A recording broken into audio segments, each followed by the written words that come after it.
Bonjour et bienvenue dans Le Monde Devant Soi, le podcast d'actualité internationale de Slate.fr.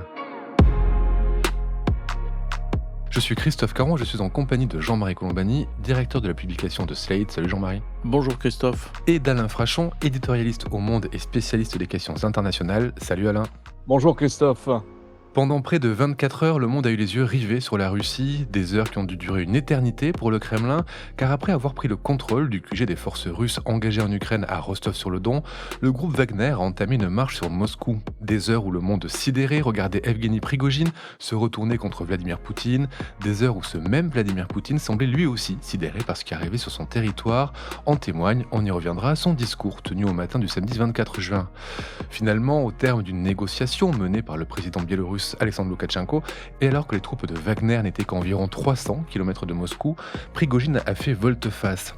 Alors, tentative de coup d'État avorté ou coup de pression réussi, simple trahison ou stratégie pour peser contre ce pouvoir russe qu'il dénonce depuis quelques semaines, l'heure est aux spéculations quant aux véritables intentions du boss de Wagner, reste la marque de la gifle infligée à Poutine.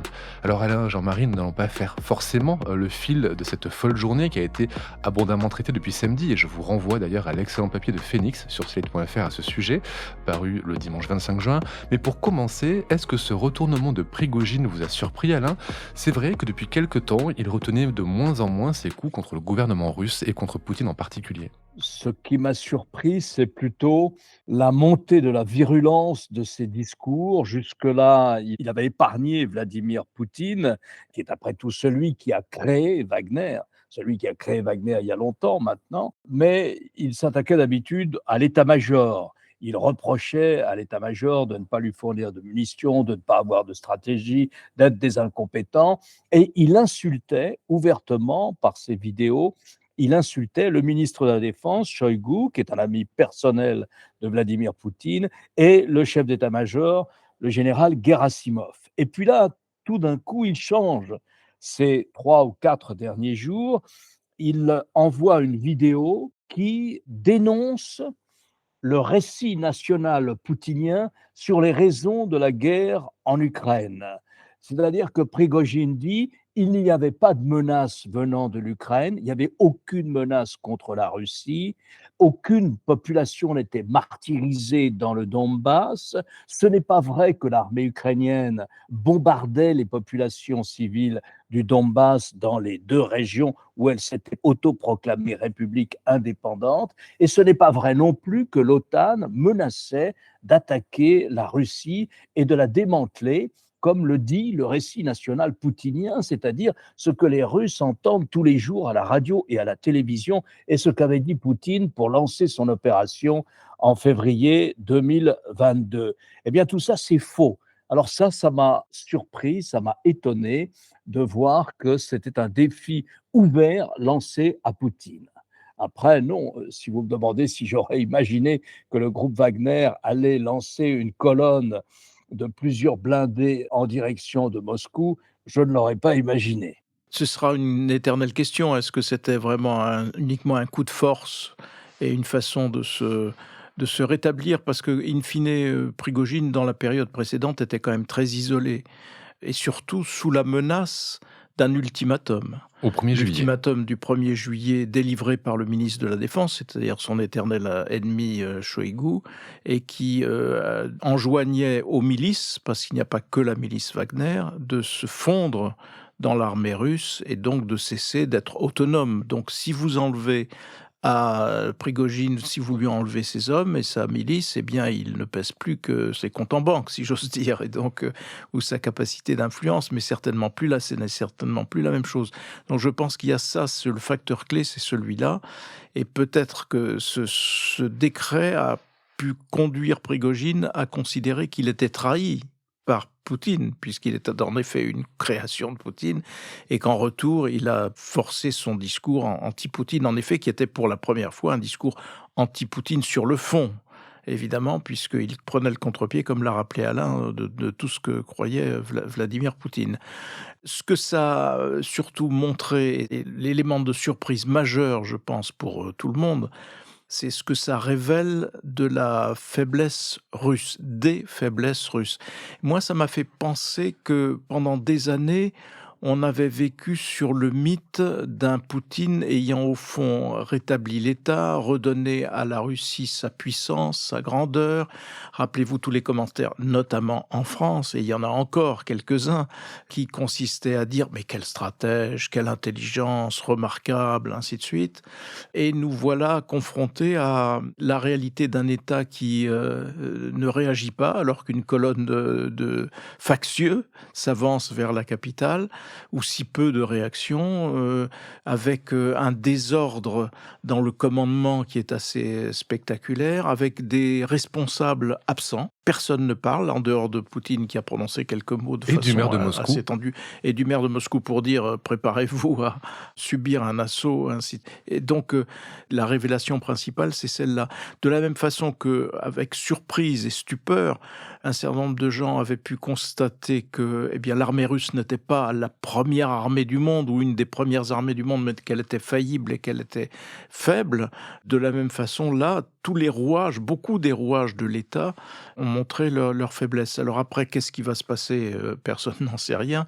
Mais ce qui est sûr, c'est qu'il y a deux éléments d'actualité qu'il faut aussitôt citer. C'est d'une part la réapparition du ministre de la Défense sur les écrans, parce qu'il a été Dans une filmé. vidéo dont on ne sait pas si elle a été filmée Voilà, dans avant une ou vidéo. après. Oui, mais le message est là. Le message consiste à dire c'est le ministre de la Défense. Donc peu importe où ça s'est tourné, peu importe que les images aient 48 ou plus, le message c'est il est là, il est ministre de la Défense. Et le deuxième message, c'est que les journaux et les télévisions russes expliquent que les poursuites contre Prigojine continuent, ne sont pas interrompues, alors que dans l'accord Poursuite qui avait été annoncée lors de la alors que dans négociation. l'accord, voilà, qui consiste pour Prigojine à se replier, il est censé s'être replié ou se replier en Biélorussie, tout cela se fait en échange de l'impunité. Impunité pour ses hommes, impunité pour lui-même, puisque auparavant, Vladimir Poutine avait décrété qu'il était un traître et qu'il serait puni.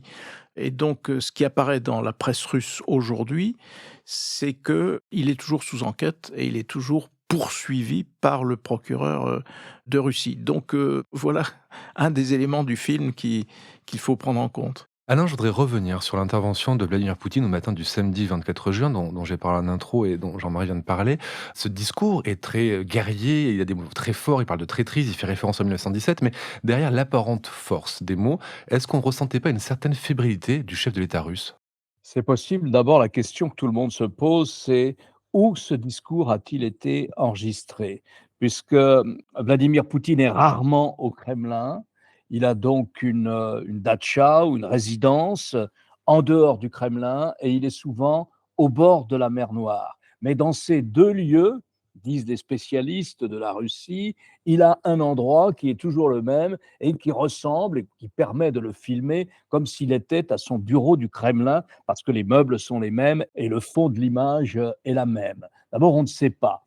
Ensuite, costume noir, cravate noire, la figure grave. Alors, après, vous pouvez spéculer, est-ce qu'il a paniqué? Est-ce qu'il a eu peur? Je ne sais pas. Ce qu'il y a de sûr, c'est qu'il a été immédiatement conscient des ravages qu'entraînait cette journée de vendredi sur son image, à l'intérieur comme à l'extérieur.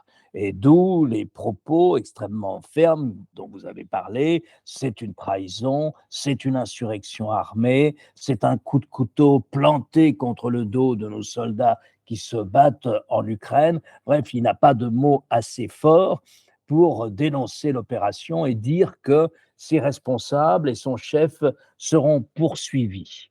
Et puis, bon, tout d'un coup, c'est fini, on oublie ce discours. Mais ce discours du samedi matin, donc semble-t-il avant qu'il y ait eu une négociation avec Prigozhin, ce discours de cette matinée montre un homme qui, s'il n'est pas aux abois, est en tout cas conscient qu'il est dans une situation extrêmement difficile et extrêmement fragile. Alors après, je ne crois pas vraiment à l'intermédiaire d'une médiation par le président Loukachenko, pour lequel Poutine n'a que du mépris et qu'il manifeste ouvertement. Mais enfin, Poutine a sauvé Loukachenko, qui il y a 2 ans a perdu les élections. Il a sauvé Loukachenko en lui proposant de mettre à sa disposition 5 ou 10 000 policiers pour mater la rue, qui était en rébellion, parce que la majorité, l'opposition, pensait avoir gagné les élections. Donc, en revanche, ce qu'on peut imaginer, et là encore, mais c'est une spéculation naturellement, c'est qu'il y a eu un contact direct entre l'équipe de Poutine et l'équipe de Prigojine, et qu'après, ils ont demandé à Loukachenko de jouer ce rôle, soi-disant celui du médiateur. Alain, le nom qui est cité par la presse britannique est celui du président d'un Conseil national de sécurité qui serait l'homme clé de la négociation et de la discussion avec Prigojine, étant entendu que Loukachenko, c'est la façade en effet de cette négociation. Donc il est cité par les journaux britanniques comme étant l'homme clé de cette négociation et je pense que c'est ce que vous disiez, quoi. C'est vraisemblablement ce qui s'est passé.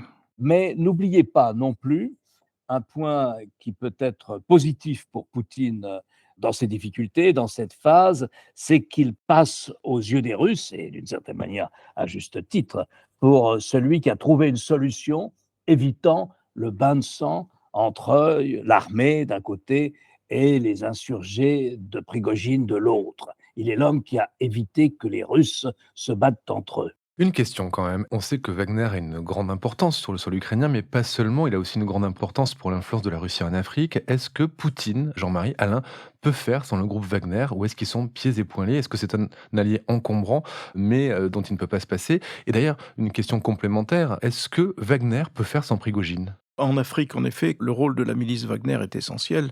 Il est essentiel d'abord pour le pillage ou la mise en coupe réglée d'un certain nombre de ressources des pays dans lesquels Wagner intervient, mais il est aussi essentiel dans l'influence que gagne la Russie à l'abri des troupes Wagner, puisque les liens qui se forment avec les dirigeants africains qui y consentent sont des liens qui passe par cette milice et qui est donc la pointe avancée de l'influence que la Russie veut. Donc est-ce que la Russie peut se priver de cette arme-là qui consistait à faire avancer Wagner tout en avançant soi-même mais sans être visible au premier chef? Ça me paraît difficile, mais peut-être que Wagner peut se transformer aussi, peut être transformé à partir du moment où on demande à toutes les milices de rentrer sous le drapeau ou sous le chapeau de l'armée russe, évidemment la donne change. Je ne sais pas du tout ce que peut devenir leur relation parce que, en même temps, dans ces masses d'argent qui sont prélevées et qui font ensuite la fortune du patron de Wagner, il y a aussi un lien d'affaires avec Poutine. Donc il y a aussi le ciment qu'était pour eux l'argent ou la quête de la richesse qui doit aussi être prise en compte dans les discussions que l'on peut avoir. Tactiquement, en même temps, dans l'immédiat, c'est vrai que sur le plan intérieur, Poutine a repris la main, a repris le volant et la direction. Et on voit mal qu'il puisse vraiment pardonner, en fait. On voit mal qu'il puisse ne pas y avoir un geste qui rétablisse au fond complètement son autorité. En revanche, sur le plan international, c'est un coup terrible qui est porté à la Russie et à l'influence, entre guillemets, de la Russie, qui jusqu'à présent, ce que semblait avoir réussi Poutine, c'est de faire passer la Russie pour à nouveau une grande puissance. On voit qu'elle n'est pas une grande puissance et on voit qu'à travers ce qui arrive à Poutine aujourd'hui, son crédit international devrait notamment, normalement, s'en trouver affecté, sauf de la part des pays qui vivent pieds et poings liés avec les intérêts financiers de Wagner. Oui, parce que ça a révélé cette histoire, ça a révélé au monde une face que Poutine ne veut pas montrer. Il veut montrer cette image d'un leader intransigeant et qui a refondé la Grande Russie, Alain. Ah, bien sûr, l'image de Poutine, c'est la force. L'image de Poutine, c'est le contrôle sur lui-même et le contrôle sur la situation. L'image que Poutine n'a cessé de vouloir transmettre depuis la guerre qu'il a déclenchée contre l'Ukraine, c'est de dire les opérations se déroulent comme prévu, nous avons la situation sous contrôle. C'est une des expressions qui revient le plus souvent. Mais enfin, bon, là, personne, il ne peut plus tromper personne. C'est même, si vous voulez, une image de relative déliquescence de l'État russe qui s'installe. Voilà une colonne qui peut tranquillement s'approcher jusqu'à 200 ou 300 kilomètres de Moscou sans que personne ne puisse l'arrêter. Voilà une colonne qui, à Rostov-sur-le-Don, donc la grande ville d'où elle est partie, s'est emparée du commandement central des opérations Sud, c'est-à-dire du commandement central d'une partie de la guerre en Ukraine. Ça ne donne pas véritablement l'image de l'État central forte que veut envoyer Poutine et sur laquelle il a fondé une partie de sa popularité à l'intérieur, mais aussi un peu à l'étranger. Imaginez les Chinois qui se disent maintenant les amis sans limite et qui ont lié un partenariat particulièrement dense ou qu'ils veulent particulièrement dense un jour, ne peuvent pas ne pas se demander on a choisi un perdant. Et pour Xi Jinping, c'est assez risqué cette histoire-là. Est-ce qu'il y a une réaction chinoise? La réaction chinoise a été une réaction de soutien à Poutine, c'est-à-dire qu'ils ont dit que c'est une affaire intérieure et qu'ils accordaient tout leur soutien aux autorités pour que la stabilité soit non pas rétablie, mais maintenue, dit le communiqué du ministère chinois des Affaires étrangères. Il se trouve qu'était à Pékin le vice-ministre russe des Affaires étrangères et qu'il y avait des entretiens au ministère des Affaires étrangères à ce moment-là. Donc il a dû aussi essayer de calmer les choses et de rassurer les interlocuteurs chinois. Mais vous aviez aussi ce week-end une réunion où les États-Unis, je crois que c'était au Danemark, je ne sais pas exactement à quel niveau, mais les États-Unis avaient organisé une sorte de séminaire entre eux d'un côté, et puis de l'autre, les grands pays du Sud global qui se sont abstenus de condamner la guerre que mène la Russie en Ukraine. Mais là aussi, sur le Sud global, sur des pays comme le Brésil, sur des pays comme l'Inde, dans le monde arabe aussi, tout ça donne le sentiment d'un homme qui ne contrôle pas les choses autant qu'on le dit, d'une part, et d'autre part, ce sont des Russes eux-mêmes qui mettent sur la table un démenti. Non, nous n'avons pas fait cette guerre parce que nous étions menacés par l'OTAN. Or, c'est cet argumentaire-là, ce discours russe-là, qui a très bien passé les frontières et qui procurait à la Russie, dans cette histoire, une sorte de victoire diplomatique, puisque, au fond, c'est cette version qui était assez largement répandue comme une sorte de vulgate. Certes, c'est pas bien d'attaquer un pays, mais ils étaient menacés par l'OTAN. Il y avait la réunion au Danemark, le principal responsable américain qui devait y aller n'y est pas allé parce qu'il a été convoqué. C'est, je crois, le responsable de la sécurité. Il a été convoqué par Joe Biden qui a tenu une réunion de crise avec tout son état-major et d'où il ressortait que les États-Unis considérait, et Biden a évidemment téléphoné à Emmanuel Macron, au chancelier Scholz, au Premier ministre britannique, etc. Mais les Américains ont considéré que c'était très dangereux que la Russie puisse devenir un pays anarchique ou un pays livré à différentes factions. Pourquoi ? Parce que la Russie est un pays nucléaire. Et donc la déstabilisation de Poutine paradoxalement, était vu de Washington comme un facteur dangereux, un élément de déstabilisation qui aille au-delà de la Russie. C'est assez paradoxal parce que l'argument qui consiste à dire « Ah oui, mais si Poutine est écarté, ça va être pire après », c'est l'argument de tous ceux qui étaient, je parle de la France là, de tous ceux qui étaient poutiniens ou qui voulaient continuer de croire à Poutine et qui disent « Vous voyez bien, il ne faut pas le lâcher parce que ce qui peut venir derrière peut être pire ». Donc c'est paradoxal de voir que la plupart des chancelleries occidentales, en tout cas, sont sur cette ligne qui consiste à dire il vaut mieux pas qu'il soit déstabilisé, en tout cas pas à ce point, parce que la Russie est un pays nucléaire et que si ça s'installe dans le désordre, on va entrer dans une période incontrôlable et incontrôlée. Donc voilà où nous en sommes pour le moment. On a entendu l'opposant Mikhail Khodorkovsky dire qu'il fallait profiter de la rébellion de Prigojine pour faire tomber le régime de Vladimir Poutine, que même si ce n'est pas un ami, un allié, il fallait s'en servir. Visiblement, les chancelleries occidentales n'ont pas fait ce choix-là. Tout n'est pas bon à prendre contre Poutine. Non, et en fait, si vous interrogez, par exemple, les Américains le disent volontiers. Ils ne souhaitent ni la déstabilisation de Xi Jinping, ni celle de Vladimir Poutine, pour la raison qu'il y a des milliers d'armes nucléaires, notamment en Russie. La Russie a probablement le principal armement nucléaire dans le monde, et c'est un pays gigantesque, c'est le pays le plus grand du monde. et donc forcément difficile à contrôler. Et Américains et les Occidentaux, les Européens vous diront qu'ils comprennent qu'il y ait un pouvoir, ou ils veulent, ou ils souhaitent qu'il y ait un pouvoir fort dans l'une et l'autre de ces capitales, à Pékin comme à Moscou. Donc, mais ça, c'est le problème que posent toutes les dictatures, c'est le problème que posent les autocrates. Et Xi Jinping et Vladimir Poutine, dès qu'ils sont arrivés au pouvoir, dans le cas de Poutine, quand il est revenu au pouvoir, se sont fait élire pour rester au pouvoir à peu près toute leur vie, le temps qu'ils veulent. Et donc, la question de l'alternance se pose forcément dans la violence et dans un climat extra-institutionnel. Il y a une désinstitutionnalisation de l'État russe, il y a une désinstitutionnalisation du pouvoir russe à Moscou et qui est de plus en plus ramené à un pouvoir personnel et dictatorial, avec un dictateur qui est capable d'imposer à l'État ses fantasmes de reconstruction de l'Empire, ces fantasmes privés de reconstruction de l'Empire. Mais ça, c'est tout le problème que posent les dictatures et les autocraties. On se félicite de leur stabilité à l'Ouest jusqu'au jour où c'est plus la stabilité parce que le changement à la tête de l'État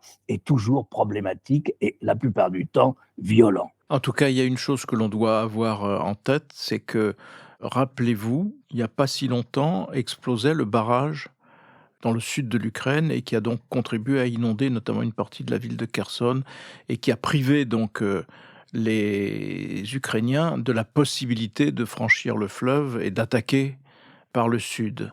Et donc cet argument-là, maintenant, je pense que tout le monde considère et admet que le barrage avait été piégé et que ce sont évidemment les Russes qui étaient présents, qui contrôlaient cette zone-là, celle du barrage, qui ont fait sauter le barrage. Bon, et aujourd'hui, on nous dit que de la même façon, des éléments de la centrale d'électricité nucléaire de Zaporijjia ont été piégés aussi de la même façon.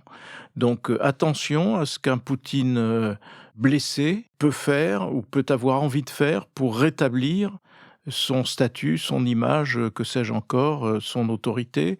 Et c'est un des éléments qu'il faut prendre en compte et qui ne me conduit pas, pour ce qui me concerne, à considérer qu'il vaut mieux garder ce tyran-là plutôt qu'un autre tyran en Russie. Ce tyran-là, il a déjà fait beaucoup de dégâts et il peut en faire bien davantage encore. Merci Jean-Marie, merci Alain. Alain, je rappelle votre chronique chaque jeudi dans Le Monde et sur lemonde.fr. Jean-Marie, je rappelle votre participation, quant à vous, à l'émission Politique, le jeudi aussi sur France 24. Merci messieurs et à bientôt pour un nouvel épisode du Monde devant soi. Au revoir Christophe. Au revoir Christophe.